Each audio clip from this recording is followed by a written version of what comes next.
Hello student, स्वागत है आपको हमारे यूट्यूब चैनल अभी रॉय पीसीएम क्लासेस में। आज के नई वीडियो के साथ आज हम पढ़ने वाले हैं क्लास 12 की फिजिक्स पढ़ रहे हैं, जो जिसमें हमारा चैप्टर चल रहा था, हमारा चौथा चैप्टर चल रहा था गतिमान आवेश तथा चुंबकत्व। यानी कि गतिमान आवेश और चुंबकत्व जो हमारा चैप्टर चल रहा था, उस चैप्टर का हमने जो लास्ट वीडियो जो हमने देखा था, वो हमने देखा था कि चल कुंडली धारामापी, चल कुंडली धारामापी के बारे में हमने पढ़ लिया था। यानी मूविंग कॉयल गैल्वेनोमीटर, इसके बारे में हमने पढ़ लिया था। यदि आपने वो वीडियो नहीं देखा है तो जाकर के देख लीजिए, चैनल पर पड़ा हुआ है, प्लेलिस्ट भी आपको इस वीडियो के डिस्क्रिप्शन में मिल जाएगा। ठीक है स्टूडेंट, आज की इस वीडियो में जो हम देखने वाले हैं एक मोस्ट इंपोर्टेंट टॉपिक, यानी कि आगे का लेक्चर 89 में ये लेक्चर होगा हमारा। 89वें लेक्चर में आज हम देखेंगे कि एक समान चुंबकीय क्षेत्र में कोई आवेशित कण किस प्रकार से गति करता है, और जब गति करता है तो कैसे करता है, और क्या क्या फॉर्मूला हम निकालेंगे वो हम यहाँ पर देखेंगे। ठीक है, तो वीडियो को एंड तक देखें, क्योंकि देखिए ये टॉपिक सबसे ज्यादा इंपॉर्टेंट है, क्योंकि बोर्ड एग्जाम में जो है आपका 5 अंक का देखने के लिए मिलता है। इसलिए इस टॉपिक को मतलब देखना नहीं भूलना है, पूरा देखिए वीडियो को, तभी आपको क्लियर तरीका समझ में आएगा। तो शुरू चलते हैं, वीडियो को स्टार्ट करते हैं। और स्टूडेंट, यदि आप हमारे चैनल पर नए हैं तो चैनल को सब्सक्राइब कर लीजिए, बेल आइकन को प्रेस कर ऑल पर क्लिक कर दीजिए, ताकि आने वाले वीडियो की नोटिफिकेशन आपको मिलती रहे। चलते स्टूडेंट, वीडियो को स्टार्ट करते हैं।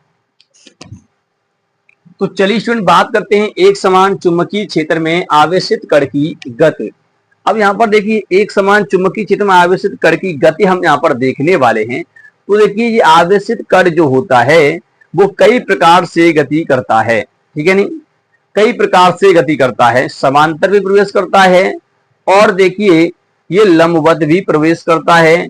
तो हम यहाँ पर सबसे पहला जो केस लेने वाले हैं, जब एक आवेश किसी चुंबकीय क्षेत्र में, कि चुंबकीय क्षेत्र के लंबवत प्रवेश करता है। कैसे प्रवेश करता है? लंबवत प्रवेश करता है। तब आवेशित कण की गति क्या होती है वो हम यहाँ पर देखेंगे। ठीक है, नहीं, तो पहला हम यहाँ पर लेंगे, देखिए ये एक हेडिंग है, मेन हेडिंग, एक समान चुंबकीय क्षेत्र में आवेशित कण की गति। हम इसमें जो हम लेने वाले हैं, पहला लेने वाले हैं।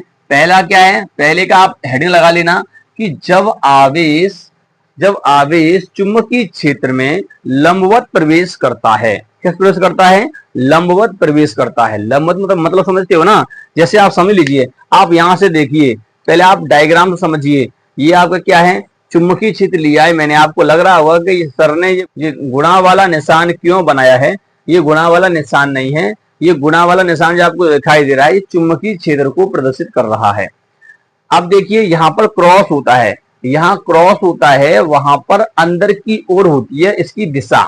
ठीक है, नहीं, अब देखिए ये क्रॉस है, तो इसका मतलब ये है कि चुंबकीय क्षेत्र ऐसे अंदर की तरफ है। कहाँ है? अंदर की तरफ है। तो अंदर की तरफ क्या है? चुंबकीय क्षेत्र है, तो इसलिए मैंने यहाँ पर क्रॉस लिया है। तो सभी के सभी, देखिए पहली बल रेखा जो होगी वो भी अंदर, ये दूसरी वाली भी अंदर, तो सबका सब अंदर है। तो कहने का मतलब ये है कि ये जो आपको दिखाई दे रहा है ब्लैक वाला मार्का, ये अंदर की तरफ दिखा रहा है, और आवेश आपका कैसे गति कर रहा है? लंबवत, ऐसे समझिए, ऐसे। तो 90 डिग्री पे कर रहा है ना। तो ऐसे जब कोई आवेश गति करेगा, तब इस पर हम निकालेंगे कि गति करता कैसे है और किस पथ पर गति करेगा। ठीक है, और फॉर्मूला वगैरह, चाल वगैरह और त्रिज्या वगैरह फॉर्मूला हम यहाँ पर देखने वाले हैं। बहुत सारे फॉर्मूला इसके हम यहाँ पर देखेंगे। ठीक है, थोड़ा सा डेरिवेशन करेंगे इसका। तो स्टूडेंट, ये क्या है आपका, समझिए। तो आपको हेडिंग में लिखना है, जब आवेश एक समान चुंबकीय क्षेत्र में लंबवत प्रवेश करता है। आपको हेडिंग लगाना है, जब आवेश एक समान चुंबकीय क्षेत्र में लंबवत प्रवेश करता है तब। ठीक है, नहीं, ये हेडिंग आपको लगाना है। कैसे प्रवेश कर रहा है भैया? लंबवत प्रवेश कर रहा है। तो मैं यहां पर सबसे पहला केस लेता हूं लंबवत वाला, लंबवत। ठीक है, नहीं, जब लंबवत कोई आवेश प्रवेश करता है तब हम यहां पर देखने वाले हैं। ठीक है, नहीं, क्लियर। तो चलिए, ये तो आपको समझ में आया कि यहाँ चुंबकीय क्षेत्र अंदर की तरफ है।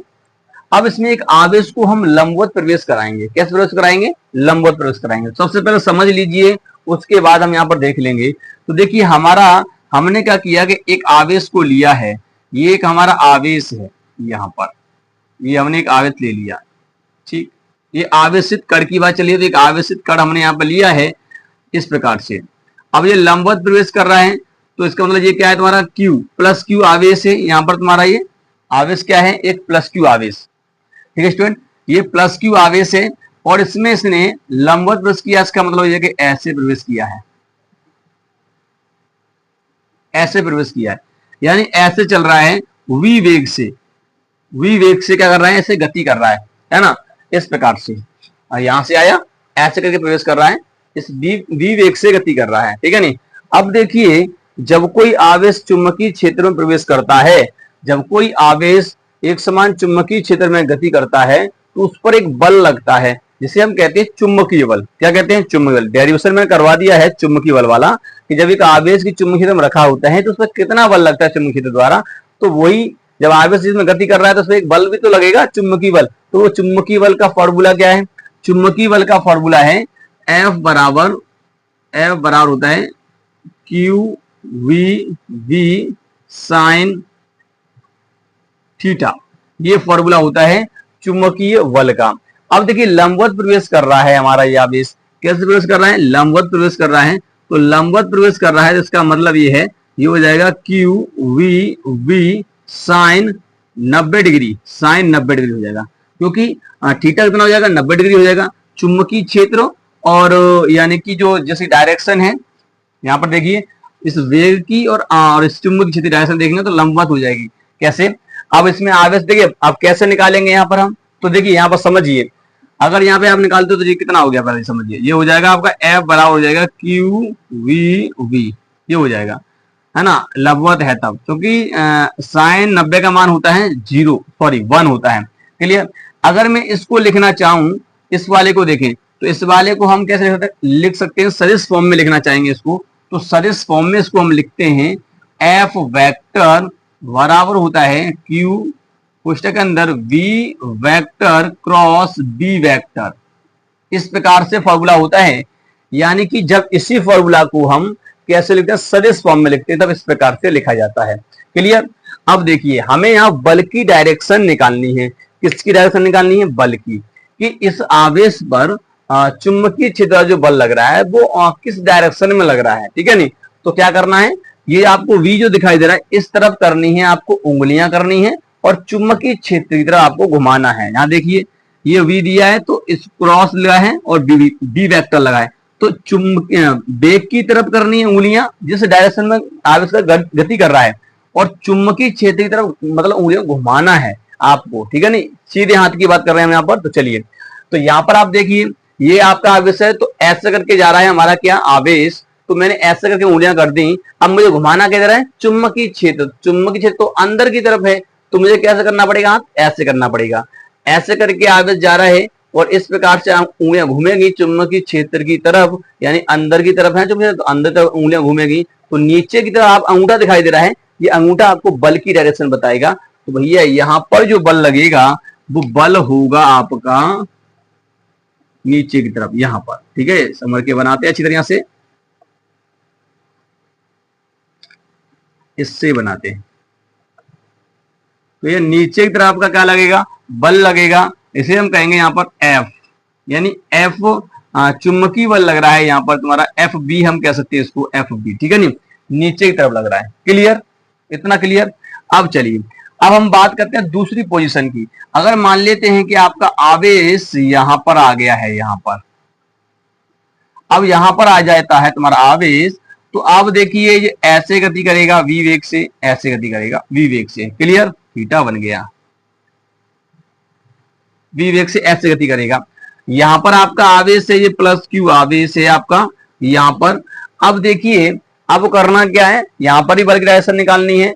तो कैसे निकल के आएगा बल, देखिए उंगलियां आपको कर देनी है बेग की डायरेक्शन में ऐसे, और अंदर की तरफ घुमाएंगे, अंगूठा ऐसे आएगा, तो इसका मतलब यह है कि बल इस प्रकार से आएगा, इस पे ऐसे। क्लियर, इस वाले क्रॉस को यहां से हटा ही देते हैं, इस प्रकार से इस पर बल लगेगा FB। क्लियर स्टूडेंट, इस पर बल लगेगा ऐसे। आगे चलते हैं थोड़ा सा। अब आप मान लीजिए आपका आवेश यहां पर आ गया, ये आ गया आवेश। अब ये आवेश आपका इस पोजीशन पे है, यहां पर प्लस Q आवेश है, और ये ऐसे गति कर रहा है लंबवत, हमें क्या करना है, लंबवत गति कराना है v वेग से, चुंबकीय क्षेत्र के लंबवत होना चाहिए, ठीक है। अब देखिए इस पे बल निकालेंगे तो हमें करना क्या है, वेग की डायरेक्शन कर दीजिए उंगलियां, या इस फॉर्मूला से निकाल रहे हैं हम यहाँ पर, वेग की डायरेक्शन कर दीजिए उंगलियां, चुंबकीय क्षेत्र घुमाइए तो ऐसे अंदर की तरफ है चुंबकीय क्षेत्र, तो अंदर घूमेगी तो ऊपर की तरफ आएगा बल, तो यानी कि इस प्रकार से इस पे जो बल आएगा ऐसे जो हो जाएगा एफ बी। क्लियर स्टूडेंट, यहां तक क्लियर। अब चलिए आगे थोड़ा सा और देखते हैं। अब मान लीजिए आपका आवेश यहां पर आ गया, ये आ गया, क्लियर। तो ये तुम्हारा प्लस आवेश है, प्लस क्यू आवेश, ठीक है नहीं। अब आपका आवेश v वेग से गति कर रहा है ऐसे ऊपर की तरफ, ऐसे गति कर रहा है। अब देखिए ये आवेश जब ऐसे गति कर रहा है तो बल कैसे आएगा, ऐसे करिए उंगलियों को और अंदर तक घुमाइए, अंगूठा आपको बल की डायरेक्शन बताएगा, तो यहां पर बल आएगा ऐसे इधर की डायरेक्शन में, तो ये हो गया तुम्हारा एफ बी। अब आप यहां पर देखें तो हर एक पोजीशन में आपको बल किधर लग रहा है, इधर की साइड, इसका भी इधर, इसका भी इधर, यानी एक केंद्र बन रहा है। तो केंद्र तो एक वृत्त का होता है ना, होता है एक वृत्त का ही होता है केंद्र। अगर इसकी हम क्या करें, पोजीशन को देखें, देखिए एकदम हम यहाँ पर लेके आए, ये कभी यहाँ पे भी होगा, अब इस बल के कारण थोड़ा सा यहाँ पे आएगा, फिर नीचे आएगा, फिर और आएगा, तब यहाँ पर आ पाएगा, फिर ऐसे यहाँ पे आएगा, फिर और जाएगा नीचे, फिर और जाएगा, फिर यहाँ पे आएगा, फिर ऐसे, मतलब ये यहाँ हमने ये इसको 4 पोजीशन ली है, और भी इसके अंदर पोजीशन होंगी, अनंत पोजीशन होंगी, ठीक है नहीं। यहाँ आवेश आएगा उस पर के बल लगेगा, ठीक है नहीं। अगर मान ली यहाँ आवेश होगा तो इसके कारण भी यहाँ पे क्या होगा, बल होगा, नीचे की तरफ होगा, क्लियर। तो चलिए अब देख करना क्या है आपको, इसको मिला दीजिए। अब यहाँ पर आपको जो दिखाई दे रहा है इसको इससे मिलाइए, ऐसे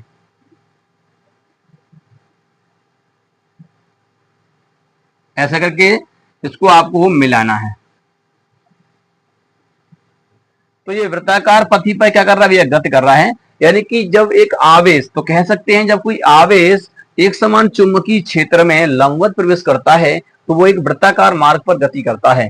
क्यों करता है भैया, क्योंकि इस पर चुंबकीय बल कार्य करता है, ये चुंबकीय बल लगता है, ये चुंबकीय बल केंद्र की तरफ एक बल और उत्पन्न कर देता है। अब देखिए कोई वस्तु जब एक केंद्र की तरफ घूमेगी तो केंद्र की तरफ अगर मान लो केंद्र की तरफ बल लगेगा तो ये बल यहाँ पर एक बल उत्पन्न कर देगा, वो होगा आपका अवकेंद्रीय बल, ठीक है नहीं। तो यहाँ पर अवकेंद्रीय बल जब उत्पन्न होगा वो इसके कारण होगा, यानी कि चुंबकीय बल के कारण। तो ये चुंबकीय बल है आपका, यहाँ पर क्या है, चुंबकीय बल, क्लियर।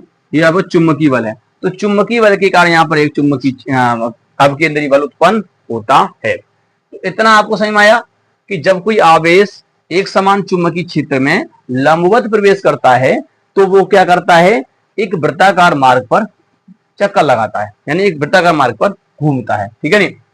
वृत्ताकार मार्ग पर घूमने के लिए अवकेंद्रीय बल चुंबकीय क्षेत्र द्वारा उत्पन्न किया जाता है, ठीक है नहीं, इसके द्वारा होता है, क्योंकि जब ये बल उत्पन्न करता है चुंबकीय बल, वो अवकेंद्रीय बल, ठीक है स्टूडेंट, क्लियर स्टूडेंट। तो यहां तक आपको क्लियर हो गया होगा। चलिए देखिए अब आपको लिखना कैसे, पहले आप समझ लीजिए, ये अभी नहीं लिखना है, आपको लिखना है पहले तो हेडिंग इस प्रकार से रहेगी।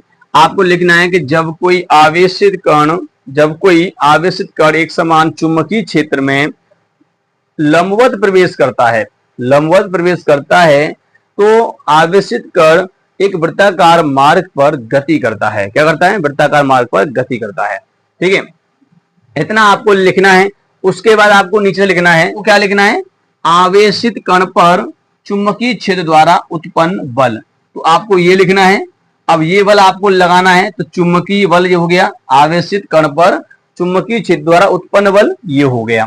अब नीचे आइए, अब नीचे आपको क्या लिखना है, नीचे आपको फिर से क्या करना है, लिखना है, क्या लिखना है, लिखना है कि माना m द्रव्यमान का आवेशित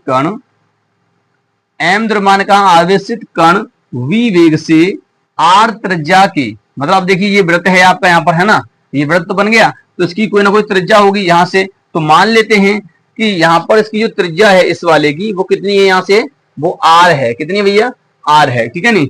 आपको लिखना है कि माना m द्रव्यमान का आवेशित कण v वेग से स्मॉल r त्रिज्या के वृत्ताकार पथ पर गति करता है, तब केंद्र की तरफ एक बल कार्य करता है जिसे अवकेंद्रीय बल कहते हैं। क्या कहते हैं? जिसे अवकेंद्रीय बल कहते हैं। देखिए जब कोई आवेशित कर कोई भी चीज सही, अगर कोई वृत्ताकार पथ पर घूमती है तो उसका एक बल कहाँ लगता है? केंद्र की तरफ लगता है, तभी घूम पाती है। अब ये आवेशित कर घूम रहा है तो इस पर एक बल लग रहा हुआ केंद्र की तरफ, इसके द्वारा यहाँ पर एक बल लग रहा हुआ केंद्र की तरफ लग रहा हुआ, जिसे हम कहते हैं अवकेंद्रीय बल। ठीक है नहीं? तो जो मैंने बोला है उसे आपको लिख लेना है। तो अवकेंद्रीय बल का फॉर्मूला होता है, तो फॉर्मूला होता है इसका एफ सी बराबर M V square upon R. Clear? तो ये अवकेंद्रीय बल का फॉर्मूला हो गया। किसका फॉर्मूला भैया? अवकेंद्रीय बल का। ये चुंबकीय बल का है। अच्छा, एक बात और आती है कि ये अवकेंद्रीय बल किसके द्वारा उत्पन्न किया गया? तो ये अवकेंद्रीय बल इस चुंबकीय क्षेत्र द्वारा उत्पन्न किया गया।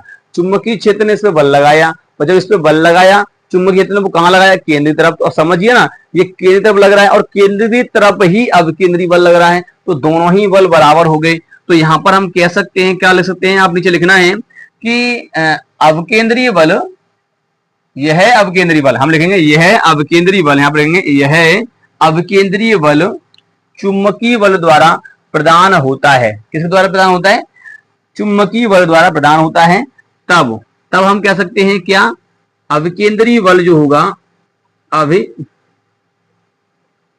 अवकेंद्रीय बल बराबर होता है चुंबकीय बल के, चुंबकीय बल। ठीक है नहीं? Clear student? तो यानी कि अवकेंद्रीय बल जो है वो चुंबकीय बल द्वारा क्या होता है? बराबर होता है, यानी चुंबकीय बल द्वारा उत्पन्न होता है। इसलिए यानी कि जो आवेशित कर द्वारा जो केंद्र की तरफ बल लग रहा है अवकेंद्रीय बल, वो चुंबकीय बल द्वारा प्रदान है। तो इसलिए ये चुंबकीय बल जो है वो अवकेंद्रीय बल के बराबर हो जाएगा। तो इस कंडीशन में आपका क्या हो जाएगा? समझिए यहाँ पर कि जो एफ सी जो है, एफ सी एफ बी के बराबर हो जाएगा। एफ बी के क्या हो जाएगा? बराबर हो जाएगा। इस कंडीशन में आपका यहाँ पर क्या हो जाएगा? ये हो जाएगा आपका यहाँ पर हम कह सकते हैं कि M V square upon R, और बराबर हो जाएगा क्यू वी बी, ये वाला। ठीक है नहीं? इस प्रकार से हो जाएगा। अब देखिए थोड़ा सा आगे करेंगे, क्या करना है हमें? यहाँ पर v का मान निकालना है, केवल v का मान, और बाकी सबको हम क्या करना है? एडजस्ट करना है, कहीं ना कहीं पर केवल v निकालना है। तो चलिए आगे करते हैं। इसको थोड़ा सा यहाँ से रफ कर देता हूं, इसको नोट कर लीजिए। चलिए अब इसको हम ऊपर लेते हैं, तो यहाँ पर कितना हो जाएगा? ये हो जाएगा, देखिए यहाँ पर दोबारा से लिखते हैं इसको, M V square upon R, और बराबर होता है आपका क्यू वी बी। यहाँ पर केवल हमें v निकालना है, तो v निकालेंगे तो क्या हो जाएगा? देखिए पहले आप एक काम कीजिए, आप गुणा कीजिए पहले इसमें क्यू वी, और इसमें हमने r से गुणा कर दिया, इस वाले से इसका बट्टे वन मान के। ठीक है ना? क्रॉस गुणा कर दिया, तो यहाँ हो जाएगा एम वी स्क्वायर। अब देखिए यहाँ पर v है तो एक v इसमें से कट जाएगा, तो कितना रह जाएगा? क्यू बी आर बराबर एम वी हो जाएगा। अगर यहाँ से v निकालोगे तो आएगा Q B R upon M, ये निकल के आएगा। तो v बराबर फॉर्मूला आपका निकल के आया है, ये वेग का फॉर्मूला आपका निकल के आया है, v बराबर क्यू बी आर बटे एम, क्यू बी आर बटे एम। तो ये आपका यहाँ पर हो गया समीकरण फर्स्ट। इस समीकरण फर्स्ट हम मान लेंगे। ठीक है? अगर यहाँ से हमें त्रिज्या निकालनी होगी तो कैसे निकालेंगे? तो त्रिज्या देखिए यहीं से निकाल लीजिए, आर निकालोगे तो ये बट्टे में बन जाएगा। यदि त्रिज्या आपको निकालना होगा, त्रिज्या के लिए, किसके लिए? त्रिज्या के लिए, तो यहां लिख देंगे त्रिज्या, त्रिज्या के लिए। अगर त्रिज्या के लिए हम यहाँ पर बात करें तो हो जाएगा हमारा यहाँ पर आर बराबर क्या हो जाएगा? ये हो जाएगा एम वी वट्टे में हो जाएगा क्यू बी। ठीक है? इसको आप याद रखेंगे, ये समीकरण सेकंड मान लेंगे। देखिए हम इनको क्यों निकाल रहे हैं? क्योंकि यहाँ फॉर्मूला निकालें। अगर आपको वेग निकालना होगा ना तो इस फॉर्मूला को याद रखिए, वेग निकालेंगे। त्रिज्या के लिए आपको इसको याद रखना है, त्रिज्या को आपको निकालनी है तो इसको याद रखना है। ठीक है ना? इसको त्रिज्या के लिए। Clear student?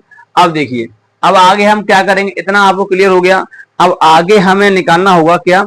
आवर्तकाल निकालेंगे। अब इतना आपको पता हो गया, वेग निकाल लिया, त्रिज्या निकाल ली, अब हम निकालेंगे आवर्तकाल। तो इसको यहां से हटाते हैं, पहले इसको आप नोट कर लीजिए। इस वाले फॉर्मूला और ये वाले फॉर्मूला को मैं इधर की साइड कहीं पर लिख देता हूं। ठीक है? तो चलिए हम यहां लिख देते हैं। तो हम यहां पर लिख देते हैं v बराबर लिख देते हैं हम यहां पर क्यू बी आर वटे एम। एक फॉर्मूला हमने ये लिख दिया यहाँ पर, इसको ध्यान में रखना है। दूसरा फॉर्मूला हम कहाँ लिख देते हैं, दूसरा भी हमारा यहाँ पर लिख देते हैं।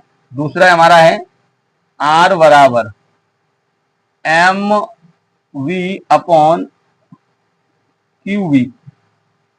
क्लियर, ये आपको पता होने चाहिए, इन फॉर्मूला को आपको पता होना चाहिए। क्लियर, ये फॉर्मूला मैंने यहाँ पर क्यों लिख दिए है, मैंने फॉर्मूला इसलिए लिख दिया क्योंकि मैं इसको रफ कर दूंगा, फिर इन्हीं फॉर्मूला के माध्यम से आवर्तकाल, आवृत्ति वगैरह, गति ऊर्जा वगैरह हम यहाँ पर निकालेंगे। क्लियर, तो चलिए इसको यहाँ से रफ कीजिए। आपका त्रिज्या का फॉर्मूला हमने निकाल लिया है, वेग का निकालिए, वो वहां लिख दिया, सबको आप नोट कर लीजिए। चलिए स्टूडेंट, बात करते हैं हम आवर्तकाल की। चलिए मैं इसको यहाँ से हटा ही देता हूं। अब हम बात करेंगे आवर्तकाल की, बात करेंगे तो सबसे पहला हम यहाँ पर ये पॉइंट जो निकाल रहे हैं वो क्या हो जाएगा, आवर्तकाल। आवर्तकाल, टाइम पीरियड बोला जाता है इसको, आवर्तकाल को। ठीक है नहीं, आवर्तकाल, आवर्तकाल है क्या चीज है, ये समय की बात कर रहे हैं। तो देखो कोई भी, अब ये कण है, ये कण अगर यहां से चलना प्रारंभ होगा, चल करके पूरा चक्कर लगा के यहां आएगा, तो इस पूरे चक्कर लगाने में जो समय लगेगा उसे कहेंगे आवर्तकाल। क्या कहेंगे उसे हम, आवर्तकाल कहेंगे। तो यहाँ पर आपको क्या लिखना पड़ेगा, किसी कण द्वारा एक वृत्ताकार चक्र लगाने में, वृत्त का एक चक्कर लगाने में लगा समय क्या कहलाता है, आवर्तकाल कहलाता है। ठीक है, क्लियर, यही होगी इसकी क्या परिभाषा आवर्तकाल की। किसी कण द्वारा या किसी वस्तु द्वारा एक पूर्ण चक्कर लगाने में, किसी वृत्त का एक पूर्ण चक्कर लगाने में लगने वाले समय को ही आवर्तकाल कहा जाता है। तो आपको यहां पर लिखना है, चार बराबर होता है दूरी बटे समय। चार क्या होता है, दूरी बटे समय। क्लियर, दूरी बटे समय होता है, और समय हमें यहां पर निकालना है, तो समय बराबर क्या हो जाएगा, दूरी बटे चाल। दूरी बटे चाल। अब देखिए दूरी क्या होगी, यहां पर हमें फॉर्मूला पता था, चार दूरी बटे समय होता है, तो यहां समय निकालना है तो दूरी बटे चाल हो जाएगा। अब देखिए दूरी क्या होगी, अब एक वृत्त पर कोई त्रिज्या का वृत्त है, इसमें कोई v वेग से कोई कण चल रहा है, इस प्रकार से गति कर रहा है, तो एक पूरा चक्कर लगाएगा, तो उसकी क्या होगी, परिधि। इस पूरे वृत्त की, वृत्ताकार पथ की परिधि ली जाएगी, और परिधि का फॉर्मूला होता है 2 पाई r। समय को हम t से दिखाएंगे, t, कैपिटल T, आवर्तकाल को। दूरी कितनी हो जाएगी, 2 पाई r, ये हो जाएगी, वटे चाल कितनी हो जाएगी, v वेग से गति कर रहा है भैया, तो v। क्लियर, अब देखिए v जो है हम यहाँ पर रख देंगे, ये समीकरण फर्स्ट से रखा है हमने, ये समीकरण फर्स्ट था, वो समीकरण सेकंड था, तो समीकरण फर्स्ट से मान रखने पर, तो समीकरण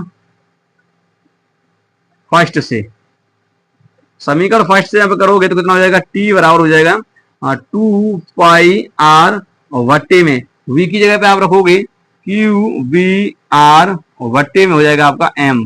m ऊपर पहुंच जाएगा तो कितना हो जाएगा, ये हो जाएगा आपका 2 पाई r m, वट्टे में हो जाएगा q b r।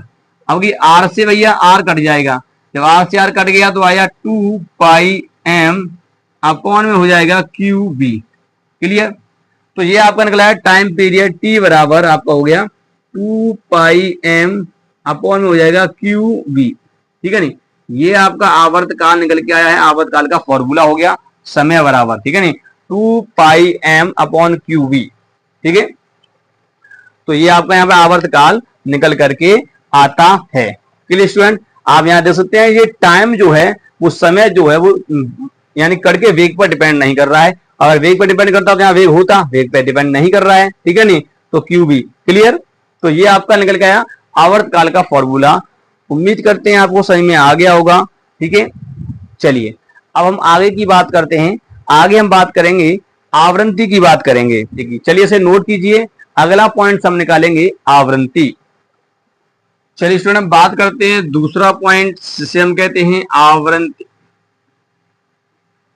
आवृत्ति हम यहां पर निकालेंगे यानी फ्रीक्वेंसी निकालेंगे।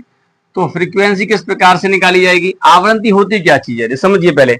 आवृत्ति यानी कि होता है एक सेकंड में चक्रों की संख्या। एक सेकंड में जितने चक्कर आपका कण लगाएगा इस पूरे वृत्त के, एक सेकंड में मान लीजिए 10 चक्कर लगा दिए तो वही उसकी आवृत्ति हो जाएगी, है ना।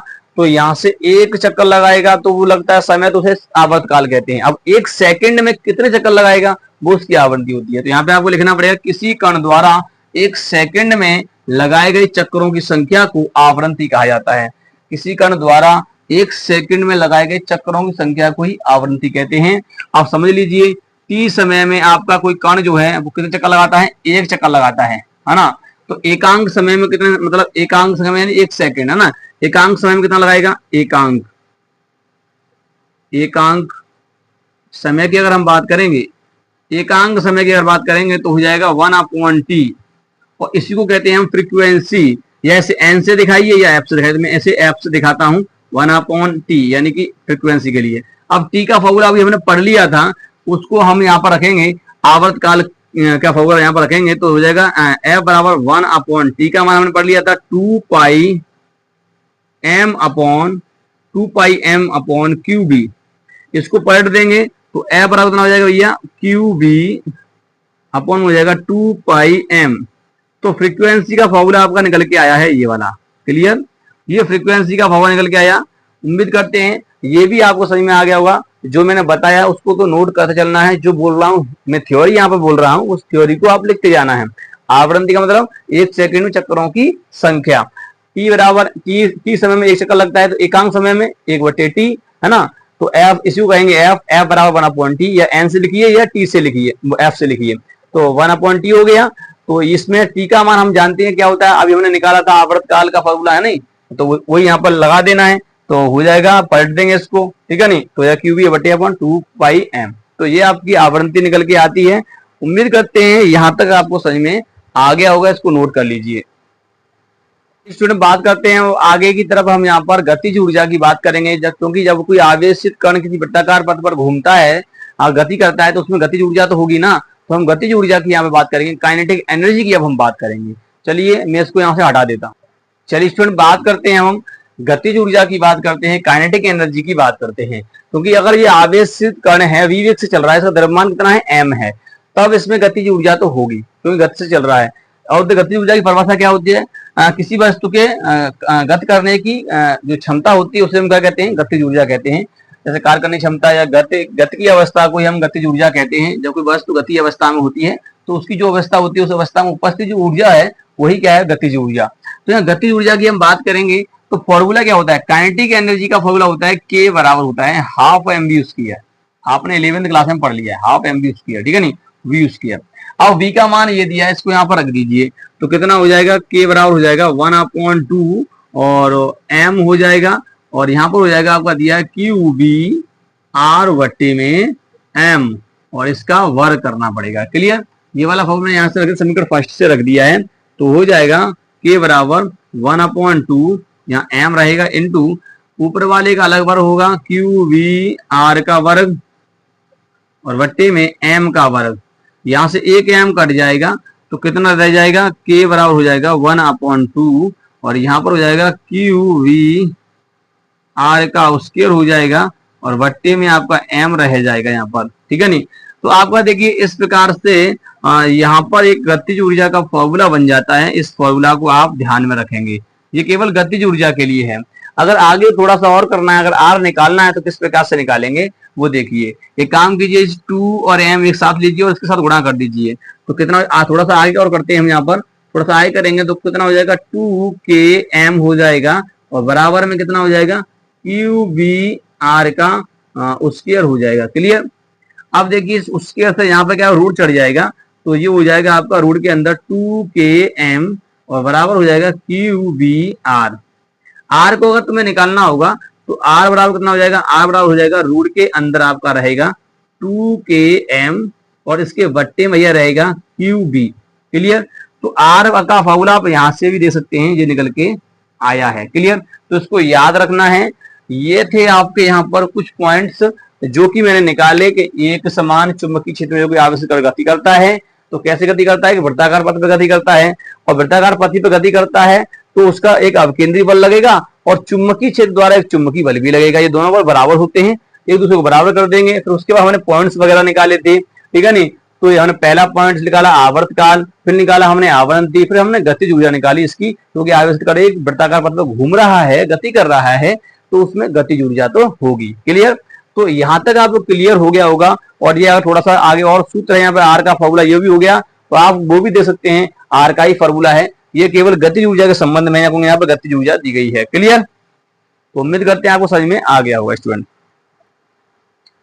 तो यहां तक क्लियर हो जाना चाहिए, बहुत ही सिंपल तरीका से बताया है, कहीं पर भी दिक्कत नहीं होनी चाहिए। अगर कहीं पर आपको थोड़ी सी दिक्कत आ रही है तो वीडियो को दोबारा से देख लीजिए, आपको क्लियर हो जाएगा। ठीक है स्टूडेंट? तो उम्मीद करते हैं आपको ये टॉपिक जो है वो क्लियर तरीका समझ में आ गया होगा। अब देखिए, ये हमने पहला केस लिया था कि जब लंबवत प्रवेश करता है। अगले वाले केस में हम दूसरा जिसका जो पार्ट है वो पढ़ेंगे। ठीक है नहीं? जब आवेश कैसे प्रवेश करे, यानी कि एक मतलब चुंबकीय क्षेत्र के समांतर प्रवेश करेगा, तब हम बात करेंगे। क्लियर? तो ये तो आपको समझ में आ गया होगा। तो चलिए, उम्मीद करते हैं आपको समझ में आया है। तो वीडियो को एक बार लाइक कर दीजिए, चैनल को सब्सक्राइब करके बेल आइकन को प्रेस कर दीजिए। बेल आइकन को जब आप प्रेस करते हैं ना, ऑल पे जाकर के किया कीजिए, ताकि आपको वीडियो की नोटिफिकेशन मिल सके। ठीक है स्टूडेंट? तो उम्मीद करते हैं आप समझ में आ गया होगा। अब मिलेंगे नेक्स्ट वीडियो में, तब तक के लिए जय हिंद।